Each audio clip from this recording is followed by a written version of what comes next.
Content warning for suicide, lynching imagery, discussions of transphobia, and graphic imagery involving humans, animals, and moldy zombies. And spoiler alert for The Last of Us, the Left Behind DLC, and, at long last, The Last of Us 2. Like, seriously, I'm spoiling everything. And as always, these videos are just my opinions and are subjective. So, did you know I bought my first gaming console, a PlayStation 4, back in 2017? I bought it in no small part because the sequel to The Last of Us was in development and coming out soon. And so was the third Kingdom Hearts, and I wanted to play those. Most of the games I've played in my lifetime, I've played at friends' houses or on roommates' consoles. And if you're getting ready to ask if I've played insert title here, the answer is most likely no. I am not what you would call an experienced gamer. Oh, who's shooting at me? Who's shooting at me? Turn around, Joel! This might be the only game I ever cover on the channel, unless I decide to try and make content about the glorious shitstorm that is Kingdom Hearts. That franchise is the hottest mess, but also Donald and Goofy are Sora's cartoon dads and they love him so much. It's so beautiful. My first experience with The Last of Us wasn't even playing it. I didn't have access to a console when the game was rocking everybody's world back in 2013. But I was curious and I'd heard a lot of stuff and there were 30 billion playthroughs on YouTube, so I looked up the opening. And I cried. I know, baby, I know. Like a lot. And from there I was hooked. I watched one of those 16-hour silent playthroughs that's just the game with no commentary. And then I watched playthroughs where people yelled at all the dramatic parts of the game because I wanted to yell about this game and I didn't know anybody who gave a shit about it. Yeah, to the face. Oh! A year or so later, I lived with some roommates who owned it and I got to play it for the first time and be like, Yeah! Did you see that? We just high-fived! Ellie! My daughter! Hello, daughter, I'm dad. Now I own both games and a console to play them on, so I get to do things like pet this good boy, what a good boy. So, let's talk about The Last of Us. Okay.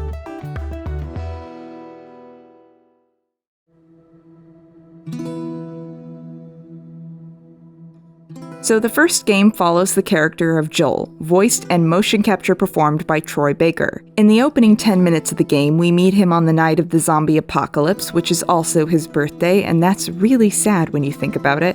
Over those opening few minutes, we meet his daughter Sarah. We see they have a pretty sweet relationship. Where did you get the money for this? Drugs. I sell hardcore drugs. Oh, good. You started helping out with the mortgage then. And then we watch everything go to shit. Jimmy, I am warning you! No! For this first segment, we actually play as Sarah and get to experience the fear of this child as the world is falling apart.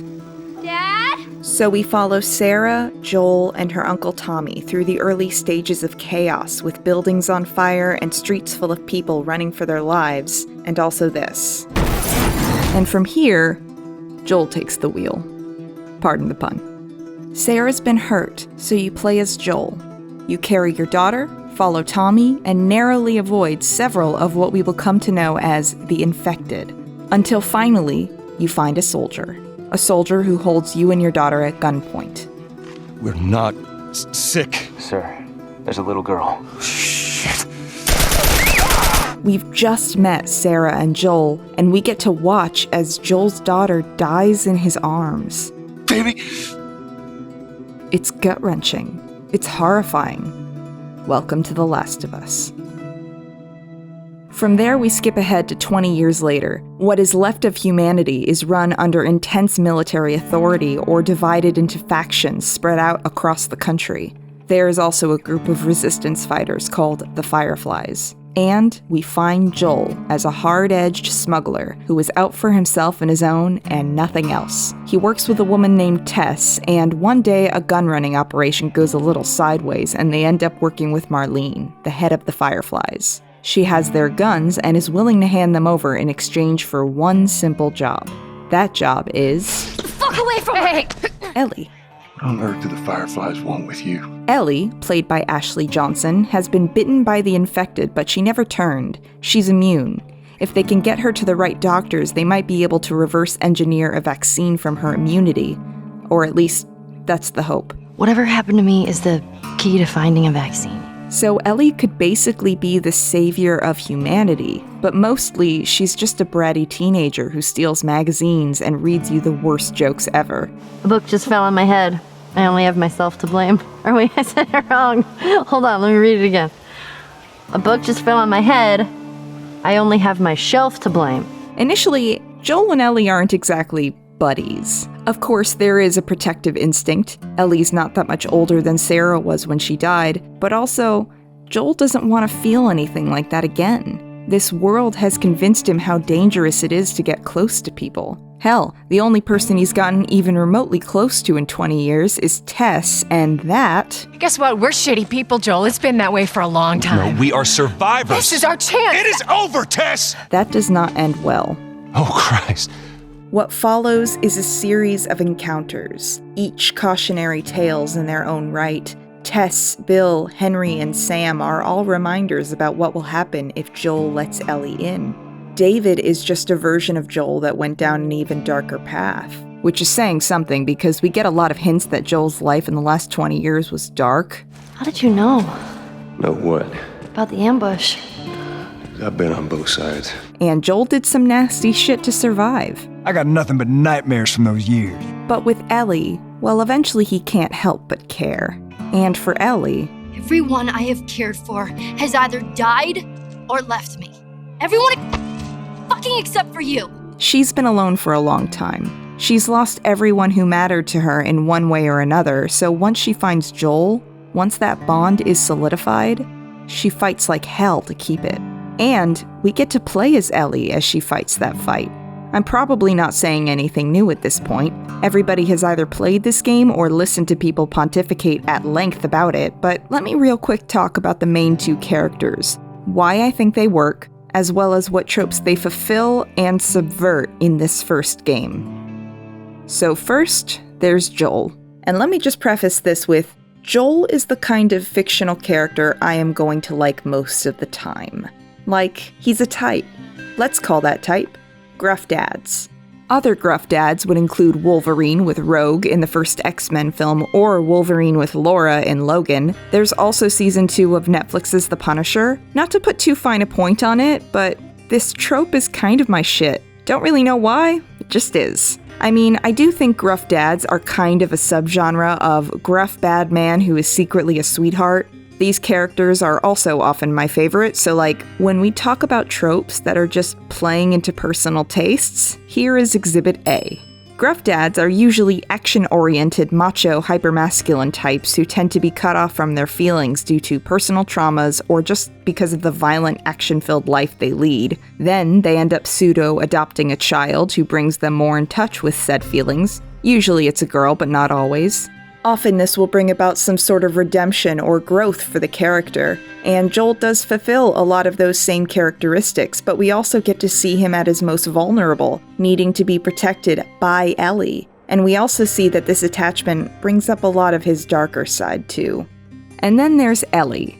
When we're talking about young girls who are capable badasses, there are some, but it's not exactly a long list. And it's shorter still if we add in, like, having a consistent, well-developed personality and not sexualizing them in any way. What's cool with Ellie is, as I just mentioned, and loads of other people have already, she is never sexualized in her design or behavior. She dresses comfortably and like a young girl would. She's practically a tomboy. And on top of that, she is not afraid to express herself. Fuck you, man. I didn't ask for this. How about, hey, Ellie, I know it wasn't easy. Thanks for saving my ass. Let go of me, you chicken shit! And although Ellie is young, she's not helpless. Ellie will actually help you in a fight sometimes, either by jumping on an enemy's back and stabbing him or by throwing stuff from a safe hiding place. It really adds to the sense that you two are a team. Also, she's just a really lively character. When the two of you are walking around, sometimes she hums or stops to make a weird observation. Gnomes. Yeah, those are gnomes. Man, I had an art book filled with these. I always thought they were super cute. Not fairies, though. They creep me out. It's not necessary. It doesn't further the story. It just makes Ellie feel like a real person you're traveling with. And when these two form that father-daughter bond, it is literally the most gorgeous thing. Druckmann actually points out in the commentary that a lot of their bond is based around trust. The more Joel trusts Ellie, the more she opens up, and so does he. Of course, in an apocalypse, that means, like, bonding over guns. I sort of shot a rifle before, but it was at rats Rats. with BBs. And that's also sad, but their relationship really hits me where I live. Like, when Joel calls her baby girl for the first time. You bet I cried.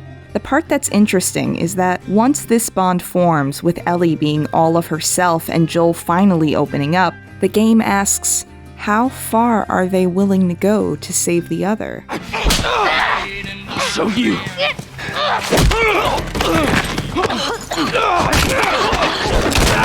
Ellie puts herself through a lot of hell to keep Joel safe and alive in winter, which we see both in the game and the Left Behind DLC that does culminate in this.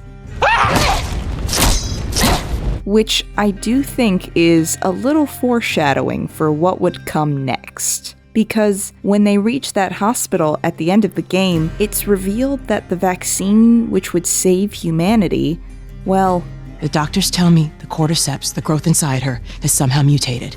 It's why she's immune. Once they remove it, they'll be able to reverse engineer a vaccine. But it grows all over the brain.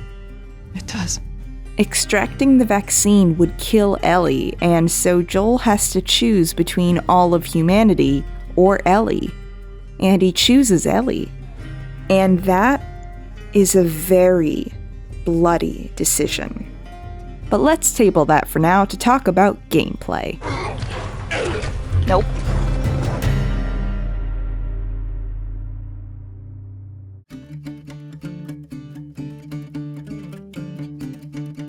So, these are stealth/survival horror video games, and as I previously mentioned, I'm not really great at video games. Wait. Ah! Shit! Didn't mean to do that.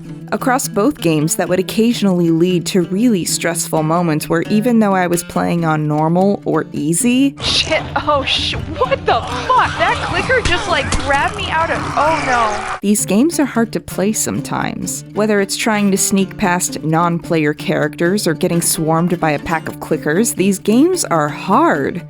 At least they are for me.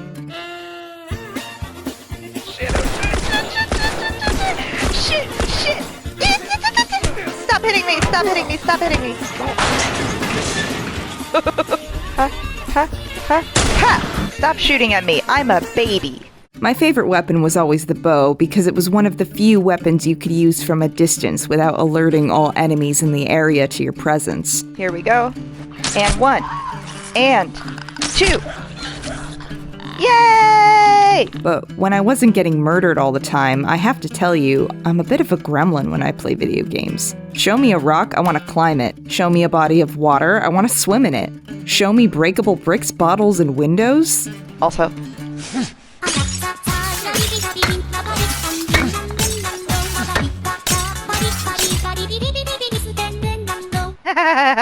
Honestly, my biggest pleasure while playing these games, aside from progressing the story, was just the chance to fuck around for a few minutes.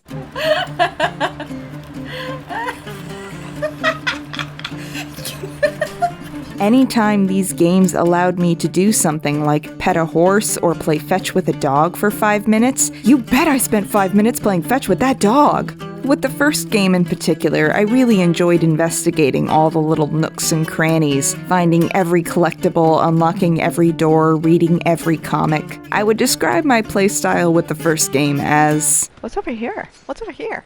What's over here? What's down here? What's in here? Hey, what's over there? What's over here? Hey! What's in here? Whoa, shit! Oh, shit! Oh, okay. Like, given the circuitous way I played the first game, maybe I would have been a little less silly if I didn't know the story because I would have been focused on getting to that ending, which is how I was while playing the second game. Although, even then, I did find opportunities to be an idiot wherever I could. Oh no! Back and go. You know, I just think it's kinda neat when the game glitches out. Like, listen, there are articles talking about the crunch at every video game company ever, and as far as I can tell, Naughty Dog is no exception. And one could say I have a rudimentary grasp on how difficult games are to make, and so finding the seams is kinda neat. It gives a little glimpse into all the problems the developers must have solved to get us to these gorgeous, expansive games. Basically, when it comes to the actual gameplay, I don't know. Like with the 5 other games I've played, it's always a slight learning curve as I learn how this game wants me to do things, and then once I've got the hang of it, it's as easy or hard as that point in the game wants it to be. Most of the gameplay moments I had issues with were either really hard, Shit! or I hadn't planned well up to that point, so I was going into a difficult scenario with half my health and no supplies to make a health pack. I hate winter. What can I say? I have many talents, and video games aren't one of them. But you know what is? Crawling around in this tall grass, hell yeah, I'm invisible. So with that, let's constructively throw a little criticism at these games. I hate this. I said constructively.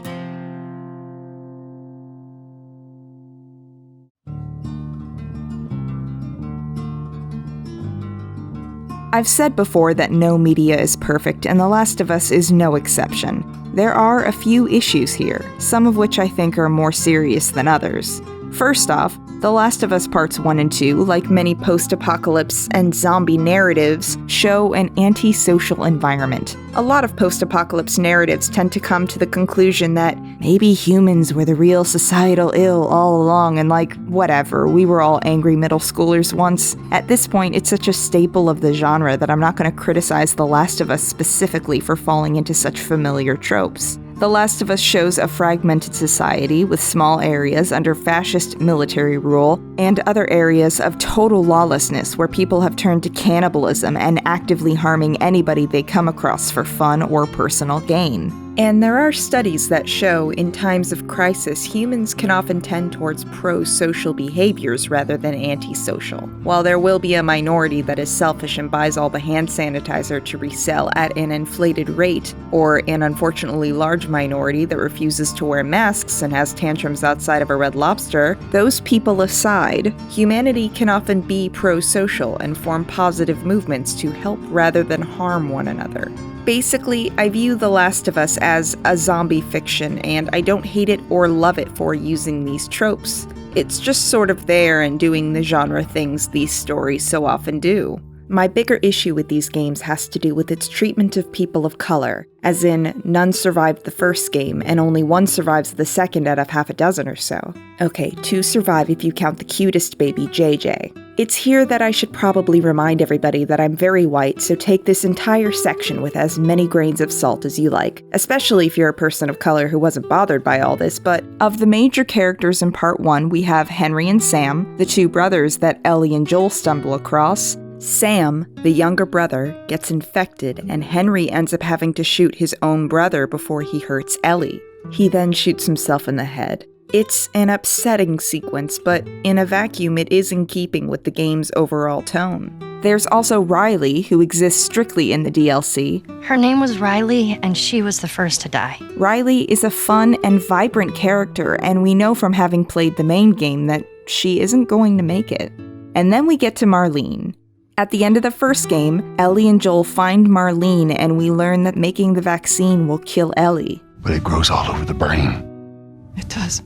There's actually some really cool extra content about Marlene if you really hunt around, including a recording she left to Ellie's dead mother, trying to work through her feelings about this choice because it's not one she came to easily. They asked me to kill the smuggler.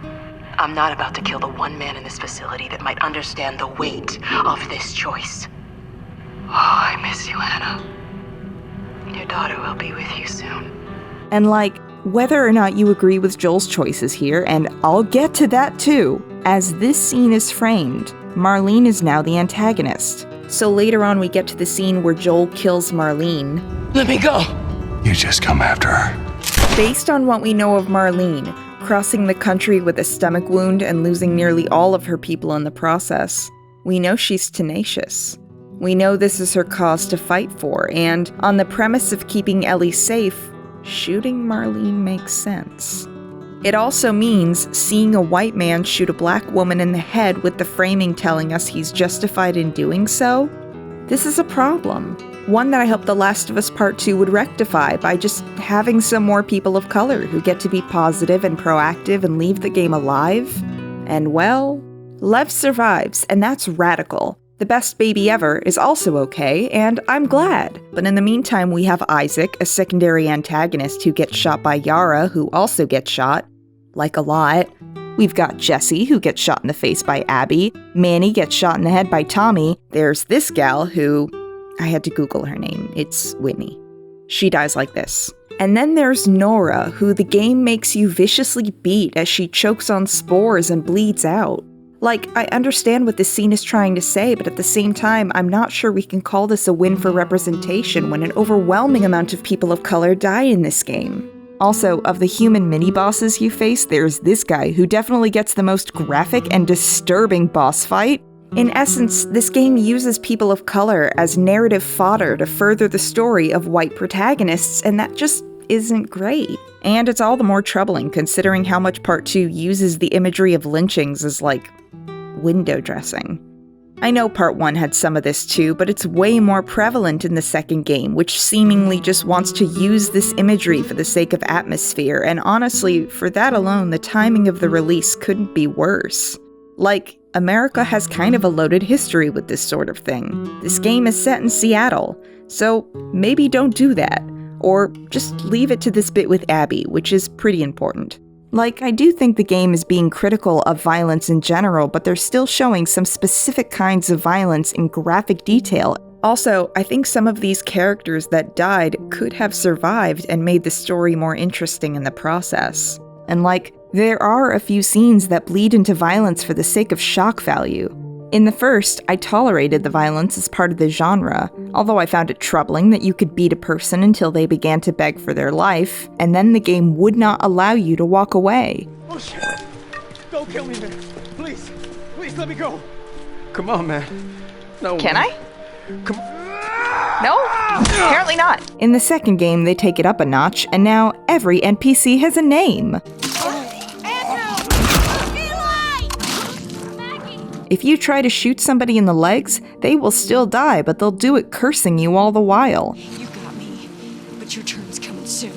I began to long for zombie interactions because those were at least fairly straightforward. While this game wants you to feel complicated about the act of killing, it is abundantly clear that the zombies are mindless monsters that you must kill to progress in the game. It felt really strange that the zombies were so ancillary in this zombie game. I did at times wonder why they were there at all, except to spice up long sections of walking through these big borderline open world sections.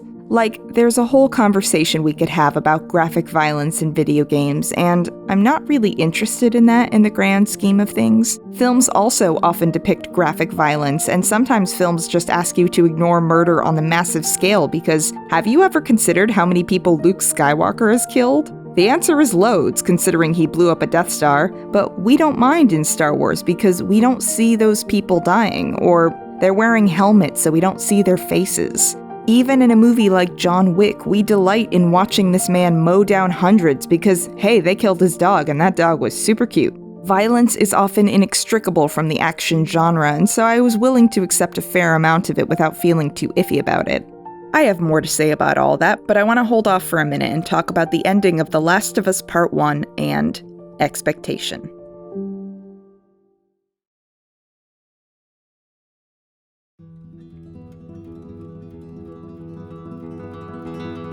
The Last of Us Part 1 is, by and large, a conventional game with well-written characters against a zombie backdrop. It has all the tenets of its genre and largely plays out the way you might expect, with a few subversions here and there. For most of the game, the biggest surprises are the lighter, more beautiful moments, as well as the intensity of violence when it occurs. This game will not only let you stab, shoot, explode, and inflame your enemies in graphic detail, it also lets you stop to take a moment with nature. Ellie finds some giraffes in a later sequence of the game.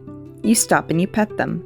Nature has taken over this world. The cordyceps virus that created these zombies is based off a real fungus that infects ant colonies. In essence, the zombies are of the natural world as much as the plants which are slowly breaking down concrete, brick, and pavement, and as much as these giraffes. And for Ellie, the giraffes are a moment of peace, a moment where she gets to feel a little joy again after winter ground down her spirit to the extent that it did. Then we get to the end of the game, and we learn that making the vaccine will kill Ellie, and Joel makes his choice.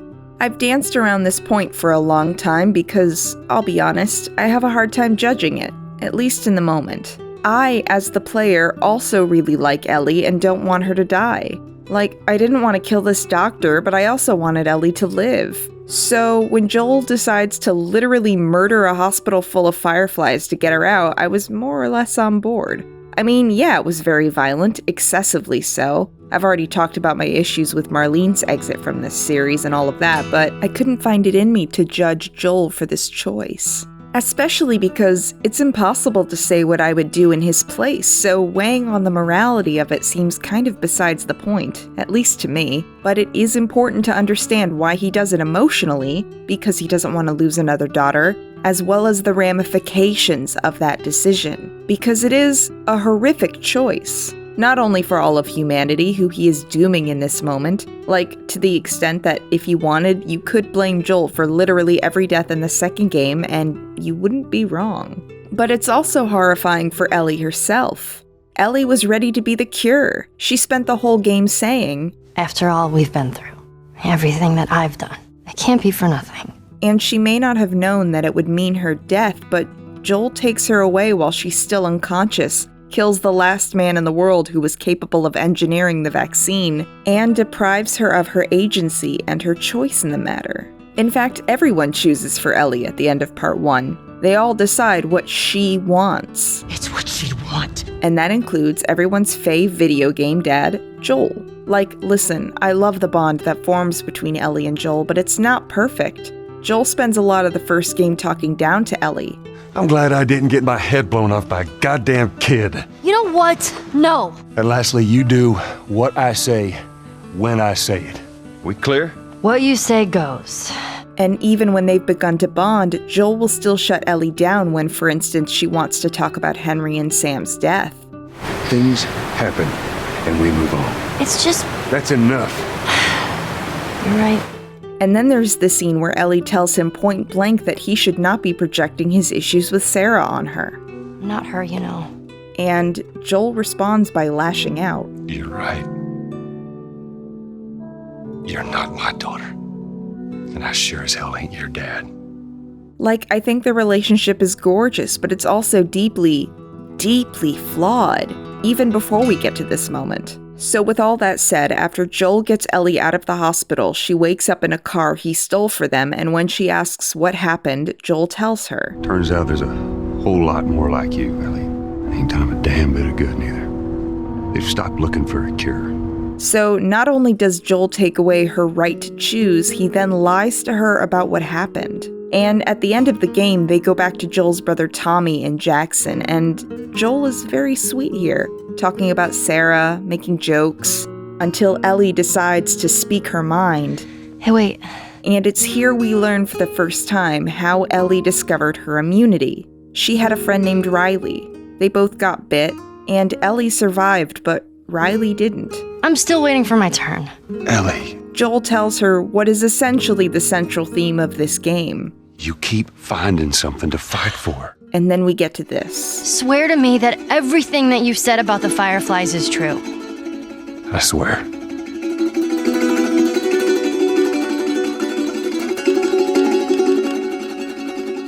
Okay. And that's the end of the first game. The ambiguity of it was so haunting. How much did Ellie know? How much did she suspect? Was she okay with choosing Joel over humanity the way he chose her? And for a time, we were all ready to just live in that uncertainty with our own personal theories. In 2014, they released a DLC called Left Behind, which I don't feel a need to cover in great depth because, I'll be honest, it's not my favorite. It feels structurally odd in that every time I began to engage with the section I was in, we would jump to the other timeline. But it does give us the scene that showed us canonically, without any doubt, that Ellie is gay and she was in love with Riley. This was both praised for being positive gay representation and being another example of that old bury your gays trope, a trope I do not have time to unpack, but I'll leave some links in the description if this is the first you're hearing about it. And around the release of the DLC, they floated the possibility of developing a second game, but made the official announcement in 2016 with this trailer. I'm gonna find, and I'm gonna kill every last one of them. And from there, we all waited and wondered, where would a second game find Ellie and Joel? What would be the rest of their story? And now I have to talk about expectation. Because I will tell you right now, the second game is not really the game I wanted. At least not all of it. A lot of fuss has been made lately about subverting expectations, and sometimes this leads to dumb shit like the last season of Game of Thrones where, yeah, I guess we subverted expectation by throwing logic and character development out the window. When we try to subvert expectation, sometimes creators make ridiculous choices in order to try and shock or outsmart an intelligent audience. But on the other end of the spectrum, there is an audience. An angry, volatile audience who feels ownership over a piece of media and is furious when the creators make choices they didn't want. When at the end of the day, it isn't necessarily about what an audience wants. It's about telling a story. A creator who listens too much to what an audience wants gives you, well, they give you The Rise of Skywalker. So when I say this game is not what I wanted, I say that knowing what I want doesn't necessarily matter in the grand scheme of things. And I know from what I've seen and read of other reactions that mine were a bit unusual compared to the average gamer anyway, but this game wasn't made with me in mind. Or you for that matter. Just like movies and TV shows aren't made with you or me in mind. It's okay to have complicated feelings about a piece of media or disagree with it. It's not great to send an actress death threats on Twitter because you're mad about the ending. As the reactions to this game have grown increasingly toxic, I've been sitting here musing on my own complicated feelings. If you asked me straight up whether I liked the second game or whether I recommended playing it, I would tell you, I don't know. If you came here hoping for me to say this game is either good or bad, you came to the wrong place. If everything I tell you in this video makes you not want to play this game, I would understand. But I thought the experience of playing Part 2 had value even if it made me unbearably sad. I'm not really out to convince anybody with this essay. I am expressing my own personal feelings about this game, and you can do what you want with that information because I think the creators of The Last of Us navigated a difficult tightrope in this era where you can indeed harass actresses or directors on Twitter for being artistically involved in a thing you don't like. But in the end, it's not about the audience. It's not about subverting their expectations or giving into their every want. It's about telling a story. Druckmann said in a GQ interview, "We're gonna double down and we're gonna expose what this ending means. To take some of the things that people hold sacred and just dismantle it." And say what you will about Part 2, I do think they were successful in that for better and for worse. So with all that said, finally, let's dig into The Last of Us Part 2.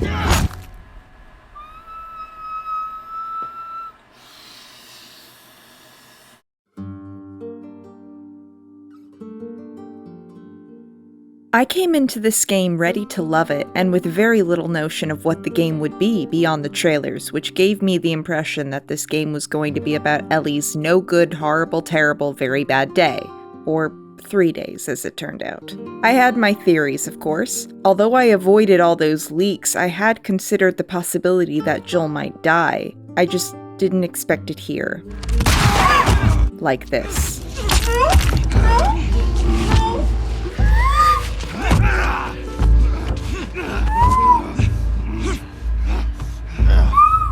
Joel dies in the opening of the game at the hands of Abby, played by Laura Bailey. She's a character we don't know very well beyond the fact that she has some as-yet unspecified reason to be hateful towards Joel, and so do all her friends. So when Joel and Tommy are out on a patrol and find this girl about to get murdered by zombies, they help her out, and all three of them end up heading for Abby's base camp because she seems chill, right?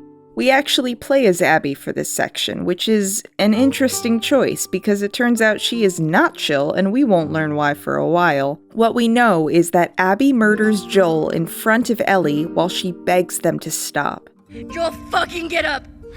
Please stop! Please don't do this! Joel, please get up! No! It's really horrific. I wish I could say the game got less upsetting after this, but spoiler alert, it doesn't. From here, we go on a journey with Ellie and her girlfriend Dina through Seattle, trying to hunt Abby down to get revenge, and also to find Tommy, who went off on his own for the same reason. Oh, and by the way, Dina is Ellie's Jewish bisexual girlfriend who still prays sometimes and, has mezuzahs on her doors later in the game, and... But I like coming from a long line of survivors. Dina is genuinely great. I love her relationship with Ellie. I thought this scene was really good. We can share mine. No! Don't take it off! Ellie, stop! No! Ellie, no! Stop! I'm not infected. I'm immune. And also this one. How bad do I smell? Like a hot pile of garbage? Oh. Okay. Oh. Basically, in the first half of the game, we spend 3 days in Seattle with Ellie and Dina, and later on with Jesse, who is Dina's ex-boyfriend and a friend of Ellie's, and an all-around good boy who deserved better. Thanks for coming back for me.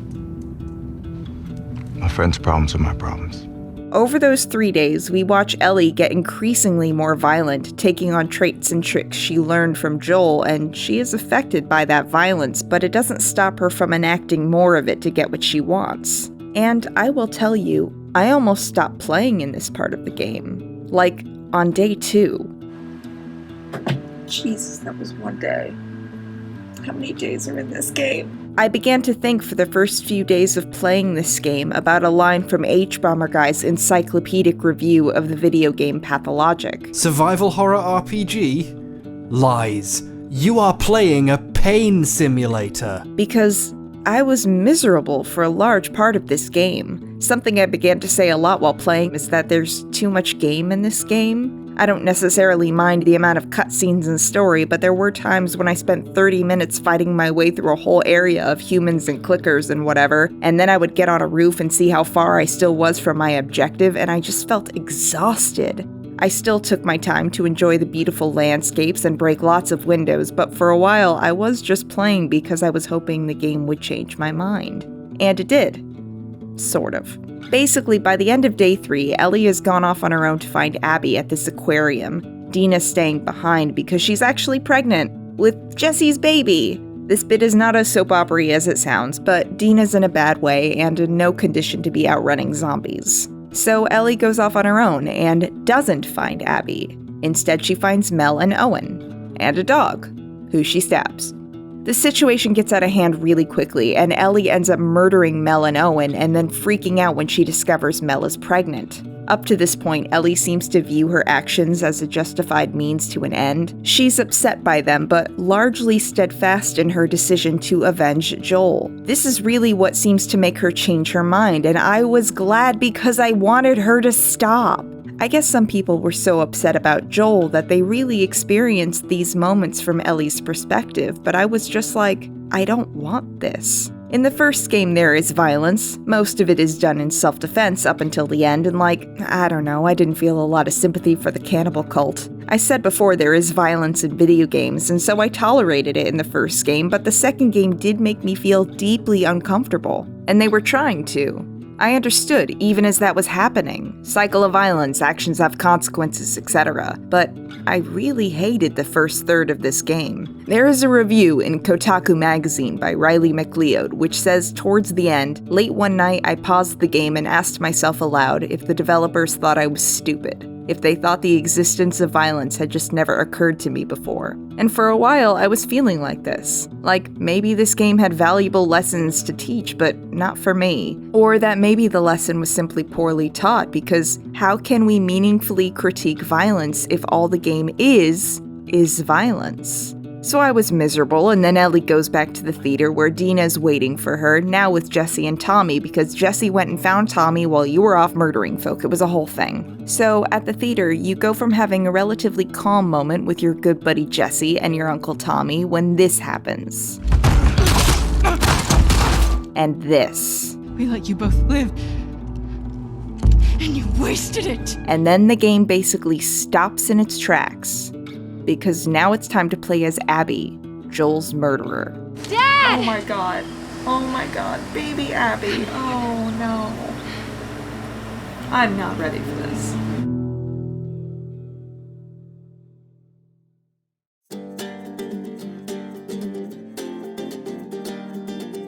You know, when we first went back in time to play as Abby, I didn't realize how hard this game was committing to the bit. I went a little light on the usual scrounging and foraging you need to do to progress in this game because I figured this was just another flashback. We had several extended flashbacks with Ellie, and I didn't forget about them. I will get to them. But the perspective shifts here, and we follow Babby Abby 5 years ago in Salt Lake City. We meet her father, who seems, I don't know, nice enough if a little lackadaisical. And we meet her young friend Owen. There's actually a nice bit here that I think was intended to mirror the gorgeous giraffe sequence from the first game. Abby's dad found a zebra caught in some wire, and with Abby and Owen's help, the zebra is cut free, and we see it finding its family, and it's nice. Then we see that Abby's dad is a doctor, and I went, oh fuck. Abby's dad is the doctor Joel stabbed at the end of the first game. We learn that this is the doctor who could have developed the vaccine, and Joel killed him. We see Abby finding her murdered father, and that's a hard scene to watch.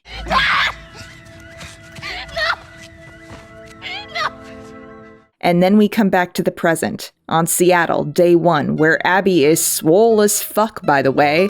Like, I'm a simple woman with simple needs, and thank you, Naughty Dog, for Abby's biceps, amen. Anybody who wants to complain that this is unrealistic, you are wrong. Anyways, in the present, Abby and her friends are a little shaken by what happened back in Jackson, but they're going about their life. The game takes the time to show you this little patch of civilization they carved out for themselves here. Much like what we saw at the beginning of the game in Jackson, the parallels between Ellie and Abby don't stop here. We also get to meet all of Abby's friends, like Nora and Manny and Mel and Owen and Whitney. Basically, Abby, Mel, and Manny go on a scouting mission, and Abby hears that Owen is missing, and he might have shot another member of their crew. And I haven't really dug into the Washington Liberation Front, aka the WLF, or the Seraphites yet. As Ellie, you bump into members of both factions and mow them down because they're in the way of your goal of getting to Abby, although a detail I found very interesting is that each side has a sort of nickname for the other. The Seraphites call the WLF Wolves, and the WLF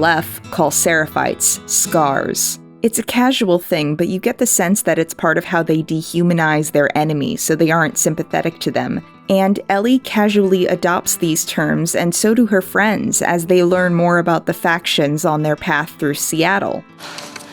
These must be the Scars. Fucking wolf. Serves you right. It's interesting to watch them adopt the language of hatred for a conflict they aren't even a part of. But Abby is. Abby's part of the WLF. She hates the Seraphites, who are a religious group who seem to reject modernity as part of their belief that the modern world is at fault for the zombie epidemic. They even call the zombies demons. I hate demons. Tell me about it. And the WLF have been fighting them for years, or so it seems. Both sides employ horrific tactics. Seraphites like to hang people and disembowel them. The WLF likes to lock people up and torture them for days on end, leaving people like this just out and about for any casual observer to see. Yikes. And over the first day or so, it feels like we're all just biding our time, knowing that Ellie is going to eventually come and tear Abby's life apart. And in the meantime, we watch the ongoing conflict between these two sides play out. It's exhausting. I kept watching her interact with her friends and just felt sad. He seems nice. I can't wait for Ellie to murder him. Oh, you think this dog is cute? I bet Ellie's gonna stab this dog later.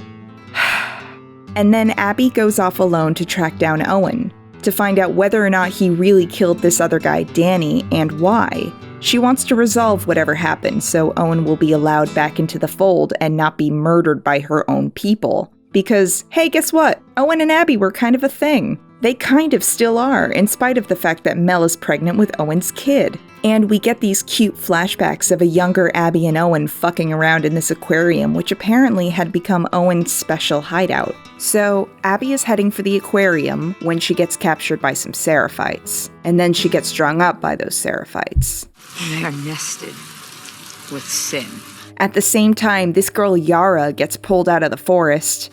Where is the other apostate? Clip her wings. And then this happens. And this. And Abby takes the opportunity of all this confusion to kill their leader. Yara helps her do it too. Then the archer, Lev, comes out of the forest. He's Yara's brother, and at her insistence, he cuts Abby down. And these two kids are Seraphites, by the way. And they just saved Abby's life. So, what does Abby do? Watch your backs. She kicks some ass to help get them out of there. She kicks a lot of ass, actually. This sequence is another favorite of mine. The lighting is so moody and dramatic in this first section. This scene is truly tense and compelling, and then watching these three form a tenuous alliance over the next hour or so of gameplay was the first time I really sat up and got invested while playing part 2. Also, this bit made me laugh a lot. Are you wearing my backpack? But basically, at every point they're wary of her, and she's just as wary of them, but they're kids. And by the end, Abby is literally carrying Yara to safety and splinting her arm. Like, the game has shown us prior to this moment that Abby doesn't really see an issue with violence against Seraphites, even children. They strung up an entire squad. That was in retaliation to us shooting those kids. Okay, but those kids attacked our guys. Manny, they're kids. It's not their fault. Not our fault either. Those deaths are on them. She believes, like the WLF leader Isaac, in justice at any cost. But it is that same sense of justice which also brings her to help these two kids. They saved her life. She owes them. Eventually, she tells Lev it was guilt that motivated her. And later, when Yara asks her, she says, I guess you don't deserve this. But also, I needed to. But initially, she leaves them to go track down Owen and ends up having this dream. Because she just can't seem to move past these kids. Because they're just kids. Even if they're from a group she hates. And it's here that I finally started to vibe with what the game was doing with all that violence. Not all the time, I think it's still a lot, and maybe not always in an effective way. I wasted a lot of time as Ellie trying to hide from or outrun enemies, and even on the easiest setting, that was usually impossible. With Abby, I began to realize that I had no choice because the characters have no other choice. Both Abby and Ellie see no other option except to kill anyone who gets in their way, and at various points the game gives you no other option. As Ellie, you kill people and also dogs, and it sucks because it sucks to be Ellie right now. Her journey's not a good one. Why should it be fun? Oh my god. This game isn't trying to critique violence in video games, or at least I don't think it's trying to. It's critiquing the actions of these characters and their culpability in furthering a cycle of violence. It's asking the player to question themselves if this... I'm gonna find and I'm gonna kill every last one of them. Made people go, hell yeah. I still feel there is a huge disconnect in how this game treats its human characters and its zombies, who we are encouraged to murder freely and without guilt. Plus, there's a batch of dudes at the end who just seem unambiguously horrible. No humanizing or redeeming qualities here, and I didn't have a lot of qualms about mowing them down. And I still think there are huge issues with violence against people of color and excessive use of lynching imagery. But about halfway through Abby's run, I decided to make decisions the way I thought Abby would. I tried to spare Seraphites when I was running through their town with Yara, because why would Abby wantonly murder people in front of this kid if it could be avoided? And later, when Abby and Lev have to fight their way out of this hell, we don't let anybody stop us. I didn't let anyone stop them. I don't think the game was ever judging me for being part of the violence. It just asked me to feel discomfort, because this is a game about empathy. But I'm getting ahead of myself. Before all of that, Abby brings Lev and Yara back to the aquarium. Lev, lower the bow. It's okay. Can you take a look at her? What did this? A hammer. It wasn't me. Yara's arm has compartment syndrome and it will need to come off. And they need some decent medical supplies if Yara's going to survive the procedure. Make me a list. I'll go to the hospital, get whatever you need. It'll take you all day to get there. I don't mind. It's not about you, Abby. She doesn't have a couple of days. What if I can get you there in 2 hours? So Abby and Lev go and get them those medical supplies in an extensive and grueling section of the game featuring this really difficult balancing act. Abby's afraid of heights, by the way. What's going on between you and your friend Owen? Oh my god, Lev, now? It seemed really awkward. Just go! And also, I had to fight this fucking monstrosity, and I died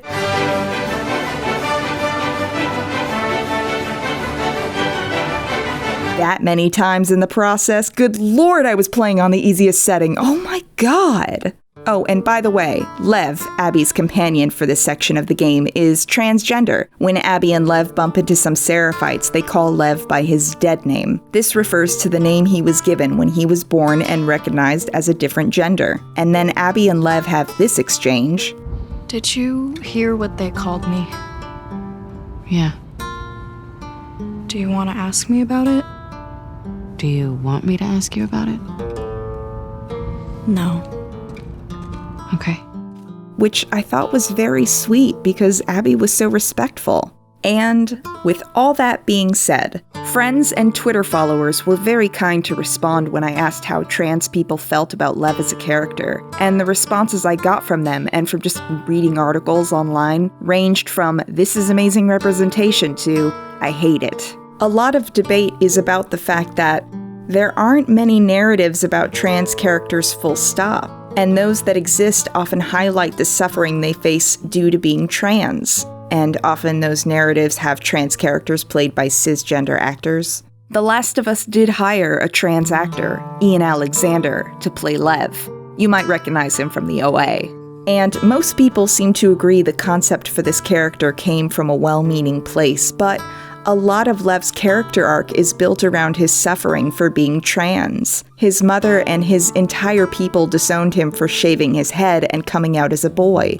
According to Yara, their mother would literally kill him if she could, and she does indeed try to later on, while the rest of the Seraphites try to kill him whenever they cross paths, all the while referring to him by his dead name, which many trans people find deeply triggering. Basically, some people feel that there is positivity simply in having an overtly trans character in a mainstream game and portraying transphobia as a bad thing, especially since none of the characters we're supposed to ever disrespect him in regards to his gender identity. But on the other hand, some feel that Lev's struggles could have been due to the zombie post-apocalypse he lives in or the civil war that his people are embroiled in rather than having it revolve around his gender identity. He could have just been a character who happens to be trans and struggling to make it in a difficult environment. At least, this is what I got from talking to trans people about this. A friend of mine said that overall Lev's inclusion in the game as a trans man was a net positive for representation, even if she was exhausted by the tropes employed with the character. But at least it seems we can all agree that Lev is a likable, nuanced character outside of his gender-related struggles. I love how empathetic he is. I really like the bit when Lev tried to coach Abby through her fear of heights because they ended up traveling across this monstrosity. Oh, fuck! Oh, fuck! Focus on me! I can't do this, Lev. I can't do this. Yes, you can. I can't. You're going to. Come on, true strength. Just A+. I liked watching Abby and Lev grow closer and help each other time and again throughout this section of the game. I found it deeply compelling. And eventually the pair do get back to the aquarium, and the medical supplies they found are enough to successfully amputate Yara's arm. One of my favorite moments in this section actually comes when Abby has another dream of that hospital hallway in Salt Lake City after Yara's surgery. This time she walks down the hallway and opens the door to the operating room to find her dad is just standing there, smiling at her. It feels like somehow through all of what she's gone through with Lev and Yara, this is what finally allowed her to move on. Not the revenge she got on Joel, but this. Meanwhile, everybody is talking about traveling south to Santa Barbara, where it's rumored there might be some fireflies gathering again. Owen will need to go since the WLF want him dead. Mel wants to go since she's pregnant with his kid, although she tells Abby not to go because that whole thing. She takes Abby to task for some of her actions. I haven't always done the right thing. You're a piece of shit, Abby. And afterwards, Yara comforts her. Mel's wrong. You know. You're a good person. You don't know me. I know enough. It's a good bit. She also asks Abby to help her find Lev, and it turns out Lev has run off back to the island where the Seraphites live because he wants to try and convince their mom to leave the Seraphites and come with them. And as I mentioned before, their mom is a diehard believer who will kill Lev on sight, and so, in spite of the odds, she and Yara go to the island to get him back. It's another arduous section of the game as we discover the WLF is mounting an attack on the island, so Abby's arrival unfortunately coincides with that, and it ends up bloody. I don't like any of this, but I do continue to find it really heartwarming how Abby protects Lev, literally putting herself between him and Isaac. You have 3 seconds to get away from that scar. I'm not fucking moving. In the end, the pair of them do escape. It's one of the most hellish and spectacular sections of the game as the pair navigate a literal war zone. At one point, Lev, in his despair over the loss of his sister, tries to push Abby away. Those were your fucking people. You're my people. And I like how far Abby has come as a character in just 3 days. And then they come back to the aquarium, to this, and to this. Abby.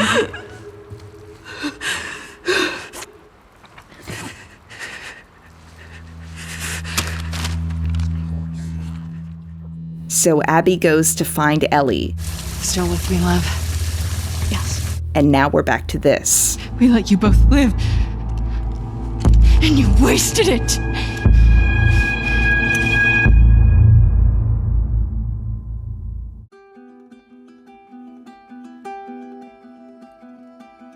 In some ways, both Abby and Ellie's journeys in this game mirror Joel's in the first. In the 20 years between Sarah's death and meeting Ellie, we know that Joel went down a darker, violent path, one that alienated the people in his life, like his brother Tommy. Even his selfish choice at the end of the first game would eventually alienate the most important person in his life. Ellie's journey follows that arc.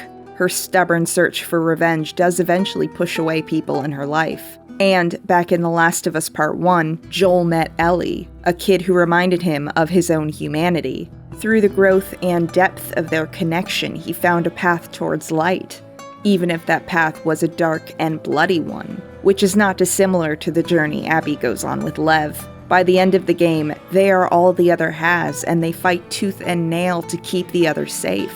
And, okay, quick spoiler alert for these films. Skip ahead a few minutes if you want to, okay? Video games can basically be machines for empathy because they ask us to literally walk in a character's shoes. It's our actions which control the character, our pressing of buttons that progresses them through the world and their story. And in the first game, we did all that with Joel. We walked in his shoes, we mourned Sarah, and in a familial way, we fell in love with Ellie. I think Joel's death hurt many players, including myself, because not only did we lose the character we spent so much time identifying with in the first game, but we were denied any catharsis for that loss. There are no final words of love for Ellie. There is no closure, and that is part of what lets the audience and Ellie thirst for that revenge, because she wants that catharsis, and so does the player. When father figures die in media, it is often in a blaze of glory, or they die to protect their child. We are sad to lose these characters, but it feels like their death meant something. And Joel's death didn't.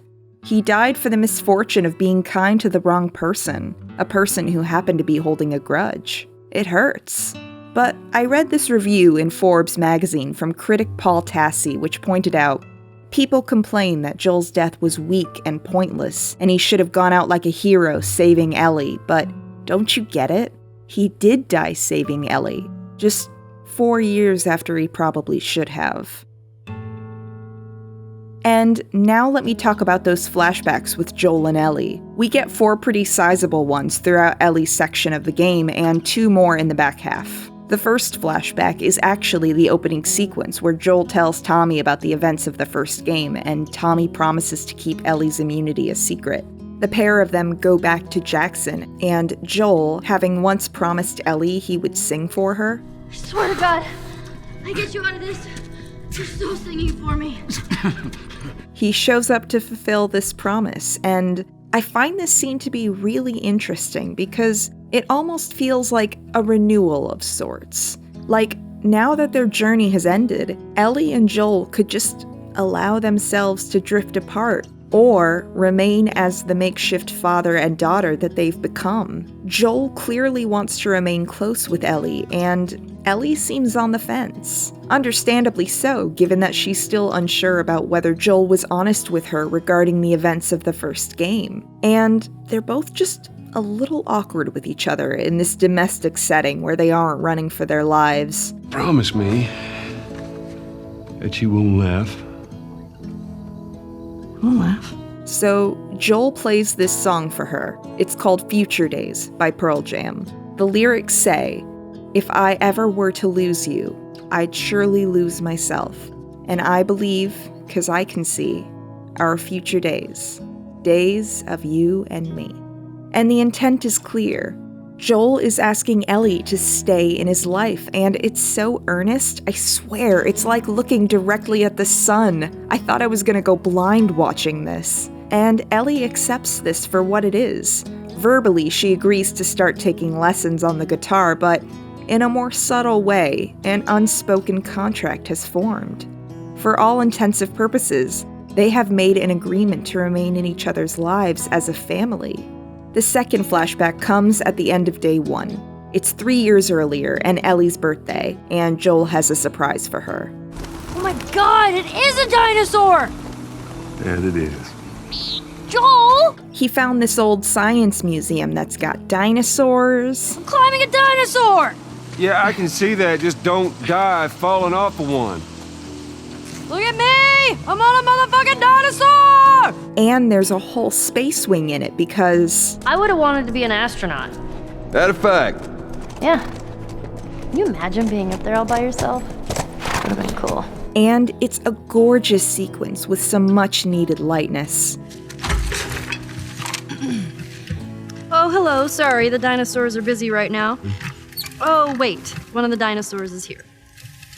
Joel, it's for you. Oh, and also, can I get a hell yeah for hats on dinosaurs? Anyways, it's also a bitter reminder of what we just lost. Seeing how Joel is with Ellie here and how comfortable they are with each other, it's so sweet. You're going into space, you're gonna need a helmet. Oh, right. What was I thinking? There's this little shuttle, and for Ellie's birthday, Joel was able to get a recording of some rocket launch on a cassette tape. Happy birthday, kiddo. So Ellie sits in this capsule with Joel and just gets to be a kid for a few minutes, imagining that liftoff. It's adorable, and the first time I cried during this game. I do okay. Are you fucking kidding me? You're welcome, kiddo. The third flashback starts with Tommy and Ellie casually picking off zombies from an incredible distance. Again, a little reminder of how normal violence is in this world. This is basically just a fun day out with Uncle Tommy. Also, it turns out the guitar that Joel gave Ellie needs some new strings, so the pair decide to raid an old music store. It goes really badly, and we get a reminder of how scared Joel is of losing Ellie.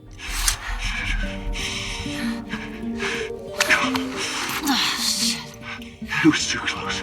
But we also get a reminder that Ellie still doesn't completely trust the account that Joel's given of those events back in Salt Lake City. She tries to ask yet again, and Joel straight up gaslights her here. There was no cure. As sweet as he can be, he's never been perfect, and it feels like their relationship is starting to break down because he just can't be honest with her. The fourth flashback is 2 years earlier. Ellie actually went back to the hospital in Salt Lake City to get answers. And she finds all that truth that Jill's been withholding for years. Even if we found her, or by some miracle found someone else that's immune, it'd make no difference. Or by some miracle found someone else that's immune, no difference. So when Joel shows up, scared and wondering why the hell Ellie ran off alone, she delivers an ultimatum. Tell me. What happened here? If you lie to me one more time, you will never see me again. But if you tell me the truth, I'll go back to Jackson, no matter what it is. So finally, after 2 years of lying, Joel tells her. Making a vaccine would have killed you.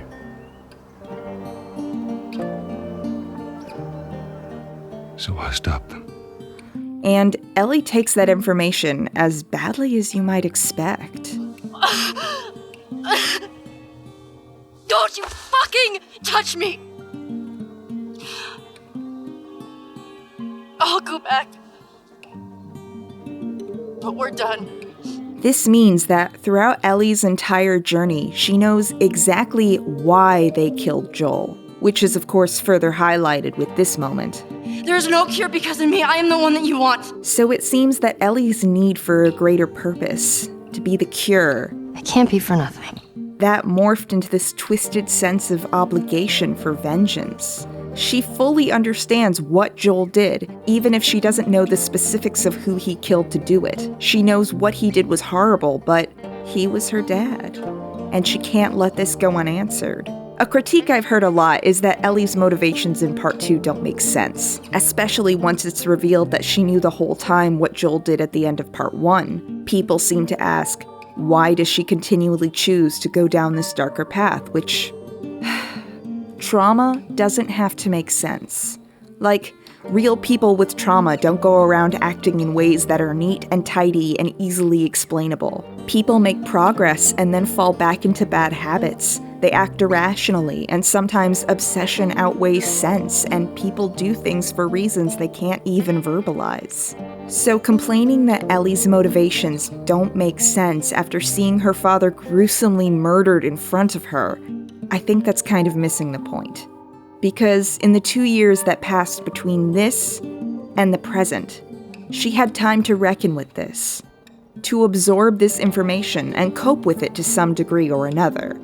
Maybe she was even beginning to accept it and move on. And I spent a long time while playing the game wondering if these words, "Get up!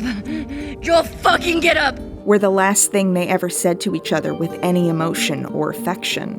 Like, if that had been the first bit of care shown in 2 years. Because it seems their relationship was utterly fractured by this point. I kept waiting for the flashback that would give us that night before everything started. The one we heard about back in the beginning. You kissed Dina. She kissed me. Which triggered Seth to call you a not-so-nice word. Yep. Then Joel decked him. More of a push. And then you got mad at Joel. That part confused me. The game made us wait for that, and I'm gonna make you wait a bit more. Basically, the end of the game comes in 3 more sections. The first is Ellie and Dina. They faced Abby at the theater, and that section actually played out from Abby's perspective as she fought Ellie and eventually got the drop on her. And Dina. Lev was the one who stepped in here and got Abby to listen and let them both live, because after everything, that boy is still all heart. Abby said, "Don't ever let me see you again." And left. So we come back, and I would guess it's been about a year. Ellie's had a haircut, and Dina's had her baby, who looks at least a couple of months old. We spend some time with Ellie and the baby, who Ellie calls Spud, and 20 out of 10, this baby is cute as hell. I love him. Thank you, game, for this. Ellie and Dina are now living on this gorgeous, idyllic farm away from Jackson. It's almost too perfect, except for the fact that Ellie is clearly suffering from post-traumatic stress. In the middle of rounding up sheep, she has a full-on PTSD episode, flashing back to a nightmarish version of that stairway she ran down to find Joel back in Jackson.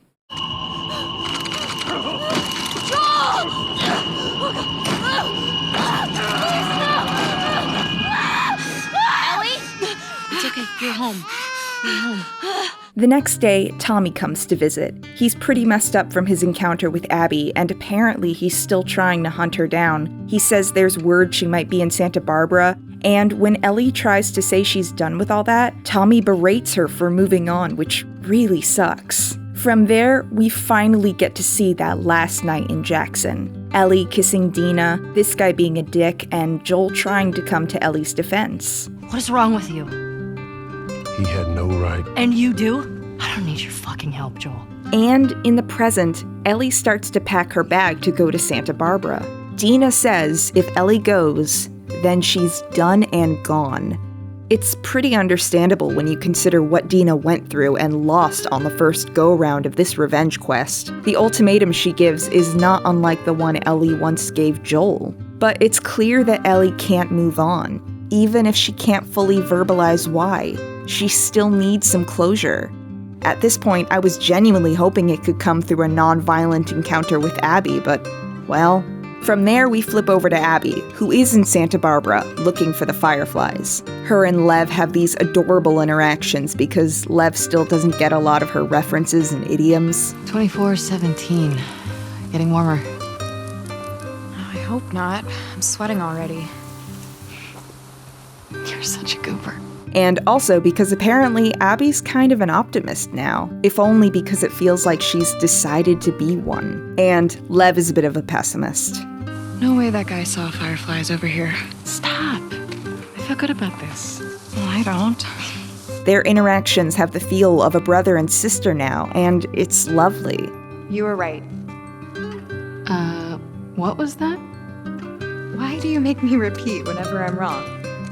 Because it makes me feel better. Eventually, they find an old Firefly hideout and a radio with a series of frequencies. Abby tries them one by one and eventually gets a response. We're looking for fireflies. I'm a firefly. Where were you stationed? I was part of the Salt Lake outpost. Who ran that facility? Dr. Jerry Anderson. He was my dad. How about that? It turns out there's a small Firefly contingent on Catalina Island. Good luck, Abby from Santa Barbara. Then the pair step outside, intent on heading there, and immediately get captured by this group known as the Rattlers. Then we hop back to Ellie in Santa Barbara, looking for Abby. At one point she gets caught in a booby trap that's apparently been set by the Rattlers, who caught Abby and Lev a few months ago. What follows is Ellie breaking into their stronghold. It's another long and difficult section, especially because Ellie's in such bad shape, but nevertheless, she works her way through their facility to get to Abby. It's been a rough few months by the looks of her. Ellie cuts her down and passively watches as she goes and gets Lev, who isn't even conscious at this point. Then Ellie follows the pair of them to the shore, which you might recognize as the menu screen, and that kind of gives you the feeling that it was always going to end up here. And for a minute, Ellie is ready to just grab a boat and go, but...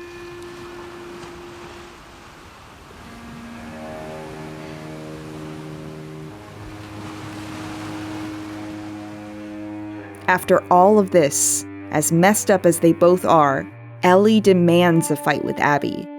I'm not gonna fight you. Yes, you will. She even holds a knife to Lev's throat to make Abby give in. He's not a part of this. You made him a part of this.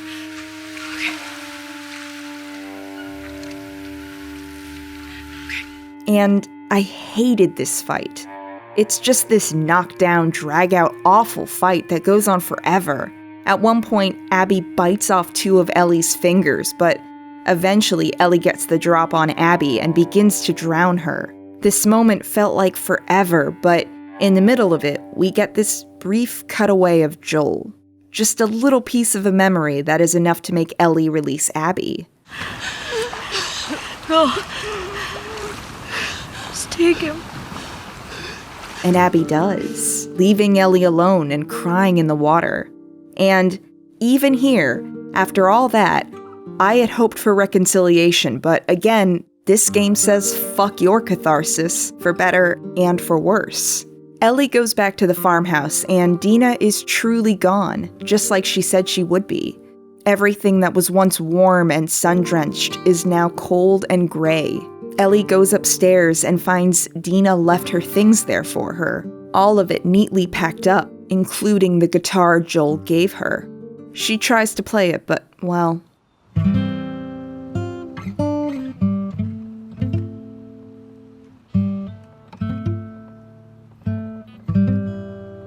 And we get this final flashback, back to the night before it all happened. After they fought in front of everyone, Ellie went to find Joel. The pair try to talk, but it's awkward. Like their first night in this town, they don't know quite how to talk to each other. Joel asks about Dina and the kiss. That was just one kiss. It doesn't mean anything. I don't know why she did that. I have no idea what that girl's intentions are, but I do know that she would be lucky to have you. And this is where I started crying for the second time, by the way. Like, ugly crying, which did not stop for the rest of the game, because it's here that Ellie and Joel finally begin to talk to each other. I was supposed to die in that hospital. My life would have fucking mattered. If somehow the Lord gave me a second chance at that moment, I would do it all over again.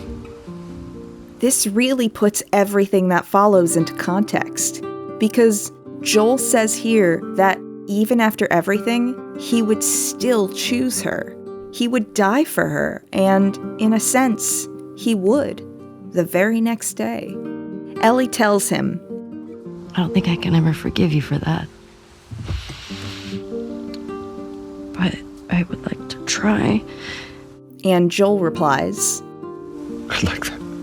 And in a sense, it's them coming to an agreement again, renewing that unspoken contract to stay together. I cried because I was relieved to see that their last words were more than just, Joel, fucking get up! But these were still the last words they said to each other.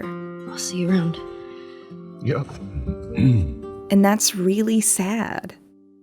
In the present, Ellie puts down the guitar Joel gave her and spent 2 years teaching her to play. The guitar we are frequently reminded of throughout the game with sequences like this one. The guitar that Ellie can no longer play because she is so scarred by the journey she took. She puts it down and walks into an uncertain future. And my initial reaction was, I didn't want this for Ellie. In the first game, she said her biggest fear was, I'm scared of ending up alone. And through her own actions, at the end of this game, she is alone. And of all people, it was Cosmonaut Variety Hour's review which made me look at this a little differently. I disagreed with like 50% of what he liked and disliked about the game, but his review is the reason you're watching this right now, because he said, So no, this is not a story about revenge. It is a story about forgiveness. Ellie thought of this moment as she almost killed Abby, the moment when she was ready to forgive Joel, because the cycle of violence needed to end. It had to. Killing Abby wouldn't have brought closure for Joel's death, much like killing Joel didn't bring Abby closure. But for Ellie, this moment is what finally helped her to see beyond her myopic need for revenge. This little glimmer of forgiveness and tenderness they shared in some of their last moments together. I think in a lot of ways, this game is an exercise in empathy. Like I said before, all video games are empathy machines. Through the act of stepping into a character's shoes and seeing their perspective, video games can build empathy. And this game asks you over and over again to care for and empathize with people, to forgive them for their worst mistakes and understand their choices. This game says over and over again, look at what this person did. See how understandable it is from their perspective? We watch a beloved character get murdered on screen and then spend half the game playing as his killer. And she's my favorite part of the game.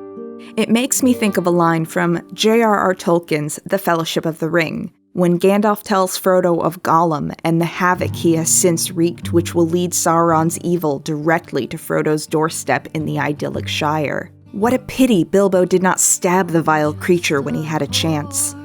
Pity. It was pity that stayed his hand. Pity and mercy, not to strike without need. Many that live deserve death, and some die that deserve life. Can you give that to them? Then be not too eager to deal out death in the name of justice, fearing for your own safety. Even the wise cannot see all ends. And the film version of Fellowship puts an even finer point on it. In their version of this scene, I wish the ring had never come to me. I wish none of this had happened.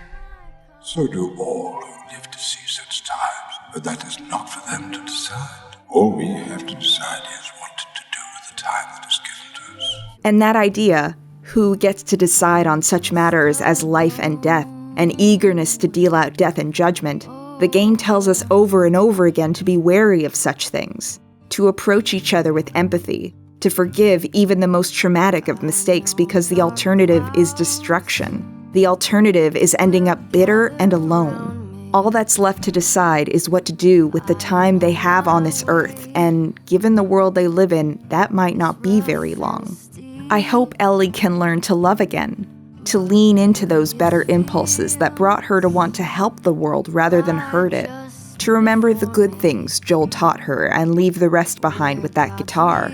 I know Abby has learned those things. I want to believe that Abby and Lev got to Catalina Island and are alive and thriving like this final menu screen suggests, with this boat sitting on the shores of the island and a sunrise implying a fresh start for them. People are already talking about a possible third game, and there are very few scenarios where I would want that. Unless it's about Abby and Lev and the Fireflies, or like Ellie trying to be a better, less violent person, maybe trying to find another scientist who can engineer a cure, and maybe having to protect a young girl, bringing this story full circle. If it's not watching Ellie grow or watching Abby and Lev thrive, I would rather leave them all here on this windowsill. At times I wished this game would be conventional and give me what I wanted. I wanted Ellie and Abby to stop fighting and get along. Hell, at one point I was really hoping for some cheesy last letter from Joel that would tie up loose ends and resolve the ache I was feeling from his loss. But this game evades convention at almost every turn. It refuses to be what I wanted it to be, and at times I think that was masterfully done. If I have any beef with the ending, it's that I wish we could have seen Abby and Lev okay after everything happened. Yes, we have this menu, but I would have liked to have seen them get to Catalina Island. Because Abby's story is where I find light here. Abby moving on from her father's death, moving on from her hatred for Ellie, and for an entire group of people to love Lev the way she does. That's beautiful to me. But instead the game begins with a guitar, and it ends with that same guitar. Joel is gone now. This is the last of him. Ellie's off to wherever her life takes her next. I hope wherever it is, she finds a new home with love and empathy and forgiveness. I hope she leaves the violence behind her, like Abby did, like Joel did. I'm not here for that nihilism, that maybe we were the virus all along school of thought. If, in this fictional world, these people are to be the last of us, I hope they can eventually learn to be the best of us. I'm just a golden.